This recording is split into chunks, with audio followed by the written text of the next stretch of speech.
গত 24শে December BJP রাজ্য সভাপতি সুকান্ত মজুমদার স্বামী বিবেকানন্দকে নিয়ে কুঞ্চিকর মন্তব্য করেছেন। তারই প্রতিবাদে আজ দক্ষিণ এবং উত্তর কলকাতা জুড়ে ধিক্কার মিছিল তৃণমূলের।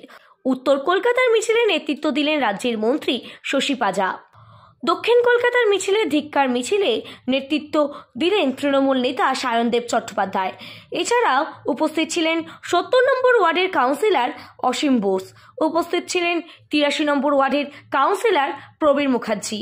ভবানীপুর পূর্ণ সিনেমার কাছ থেকে ধিক্কার মিছিল শুরু হয় হাজরা মোড় পর্যন্ত। আজকে মূলত কি দাবি নিয়ে আপনারা মিছিল করছেন? আপনারা সবাই জানেন সুকান্ত মজুমদার যে ভাষায় আক্রমণ করেছেন স্বামীজিকে, সেটা অত্যন্ত নক্কারজনক এবং তার প্রতিবাদে আজকের এই ধিক্কার মিছিল চলছে আমাদের। আমরা প্রতীকী করছি আগামী দিনে যদি ক্ষমা না চায় তাহলে এটা বৃহত্তর আন্দোলন হবে। স্বামী বিবেকানন্দ দিয়ে বলার ঔদ্ধত্য বিজেপির যারা পদাধিকার আছে বা হিন্দু ধর্মের সবথেকে বড় প্রচারক বলা হয় স্বামীজিকে, সেই জায়গায় 12ই জানুয়ারি তার জন্মদিন পালন করব আমরা। এবং ভারতবর্ষের মধ্যে এমন একজন যে ব্যক্তি মার্কিন যুক্তরাষ্ট্র এবং ইউরোপিয়ান কান্ট্রিতে হিন্দু ধর্ম যে বেদান্তর কথা, যোগের কথা তিনি প্রচারক, তিনি একটা কথা বলেছেন এবং তার গুরুত্ব না বুঝে সুকান্ত মজুমদারের এই রকম উক্তি, এটা অত্যন্ত নক্কারজনক এবং তার প্রতিবাদে আমাদের মিছিল। ওনাকে যখন কালকে বলা হয়েছে যে ক্ষমা চাইবেন, তিনি বললেন কোনো ধরনের ক্ষমা চাইব না। না, এ তো ঔদ্ধত্যে আছেন না। মানুষকে ভয় দেখিয়ে, মানুষকে চোখ রাঙিয়ে ক্ষমতায় টিকে থাকা যায় না। শেষ কথা গণতন্ত্রে মানুষই বলবে এবং খুব তাড়াতাড়ি 2024-এ তারা মনে করছেন তারাই হিন্দু ধর্মের প্রচারক। আরে আমিও গর্ব অনুভব করি আমি একজন হিন্দু ধর্মের মানুষ।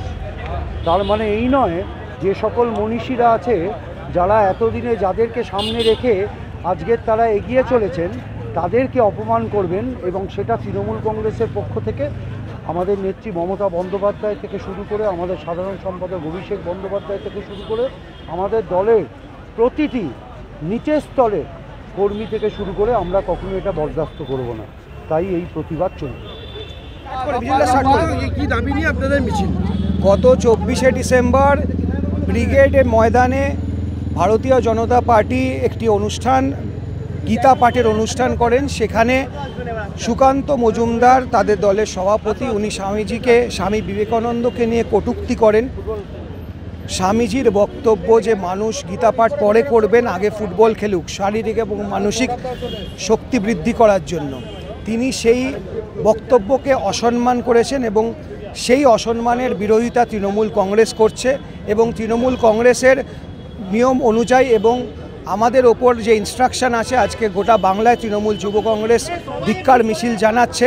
এবং আমরা চাই সুকান্ত মজুমদার নিঃস্বার্থভাবে ক্ষমা চাক এবং শ্রী অমিত শাহ এবং জেপি নাড্ডা আজকে শহরে আছেন, আমরা চাই ওনারাও ক্ষমা চান এবং এই স্টেটমেন্ট ওনারা যাতে ফেরত নেন। কারণ বাংলার মহর্ষিদের বাংলার মাটিতে দাঁড়িয়ে কেউ অসম্মান করবে তা তৃণমূল কংগ্রেস মেনে নেবে না। কালকে ওনাকে যখন জিজ্ঞেস করা হয়েছে যে আপনি ক্ষমা চাইবেন, তিনি কালকে বলেছেন কোনোভাবেই আমি ক্ষমা চাইব না। সেটা ওনার জেদের কথা। উনি আমাদের দলের মন্ত্রীদের, আমাদের নেতৃবৃন্দকে অর্ধশিক্ষিত বলেছেন। আমরা একটাই কথা বলবো, ওনার যা শিক্ষা, সেই শিক্ষা পাওয়ার থেকে আমরা অর্ধশিক্ষিত ভালো আছি। উনি ওনার মন্তব্য ফেরত নিতে পারবেন না। দেখুন, মুখের কথা আর বন্দুকের গুলি একবার বেরিয়ে গেলে তা ফেরত নেওয়া যায় না। উনি জানেন উনি কি বলেছেন। মানুষ একটা মানুষই, একজন মানুষই যাকে নিয়ে আমরা গর্ব করি, স্বামী বিবেকানন্দ যুব আইকন উনি। ওনার কথা, ওনার উক্তিকেই উনি কটাক্ষ করেছেন এবং আমরা তার তীব্র বিরোধিতা করছি এবং এই আন্দোলন চলবে। দল যেমন নির্দেশ দেবে, যতক্ষণ না ওনারা ক্ষমা চাইবেন ততক্ষণ তৃণমূল যুব কংগ্রেস আন্দোলন করবে। আমাদের গোটা রাজ্যে আজকে মিছিল চলছে, প্রতিটি ব্লকে, প্রতিটি জেলায় মিছিল চলছে।